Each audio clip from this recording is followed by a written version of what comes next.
కొణిదెల పవన్ కళ్యాణ్ అనే నేను శాసనం ద్వారా నిర్మితమైన భారత రాజ్యాంగం పట్ల నిజమైన విశ్వాసం, విధేయత చూపుతానని, భారతదేశ సార్వభౌమాధికారాన్ని, సమగ్రతని కాపాడుతానని, ఆంధ్రప్రదేశ్ రాష్ట్ర మంత్రిగా నా కర్తవ్యాలను శ్రద్ధతో, అంతఃకరణ శుద్ధితో నిర్వహిస్తానని, భయం గాని, పక్షపాతం గాని, రాగద్వేషాలు గాని లేకుండా రాజ్యాంగాన్ని,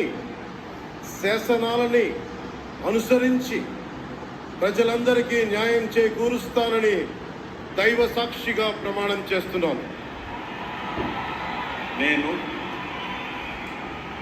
కొణిదెల పవన్ కళ్యాణ్ అనే నేను ఆంధ్రప్రదేశ్ రాష్ట్ర మంత్రిగా నా పరిశీలనకు వచ్చిన లేదా నాకు తెలియవచ్చిన ఏ విషయాన్ని, నా కర్తవ్యాలను సక్రమంగా నిర్వహించేందుకు అవసరమైన మేరకు తప్ప ప్రత్యక్షంగా కానీ పరోక్షంగా కానీ ఏ వ్యక్తికి లేదా వ్యక్తులకి తెలియపరచనని లేదా వెల్లడించనని దైవ సాక్షిగా ప్రమాణం చేస్తున్నాను.